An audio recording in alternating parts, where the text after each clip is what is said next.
মে মাহৰ পৰা 5 কেজি চাউল আগত আমি ফ্ৰী পাইছিলো এতিয়া আমি আৰু 5 কেজি চাউল আমি বিনা পইচাত আপোনালোকক দিছো এতিয়া আপোনালোকক মই এটা কথা কওঁ আপোনালোকে জানে যে কেইদিনমান আগতে সারা অসমত মাটিৰ দালালি কৰা 700 মানুহক আমি এৰেষ্ট কৰিছো এইবাৰ মই আপোনালোকক কৈছো যে ডিসেম্বৰ মাহৰ ভিতৰত যদি 5 কেজি চাউল দোকানীয়ে 5 কেজি নিদিয়ে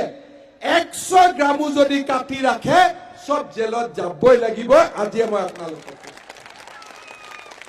কাৰণ আগতে ৰেশনৰ দোকানৰ কমিশন আছিল 100 টকা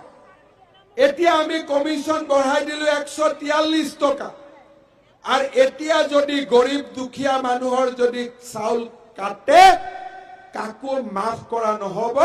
সব জেলত যাব মই আজি আপোনালোকক কথা দি গৈছো ইয়াতো কাটি ৰাখে হয় না নহয় আৰ আপোনালোকে ভয় নকৰিব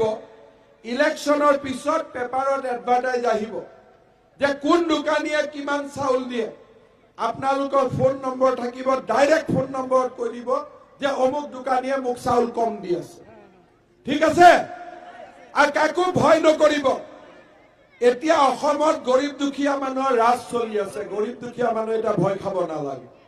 দালাল জেলত আৰু গৰিব দুখিয়া মানুহৰ কাম 100% হ'ব লাগিব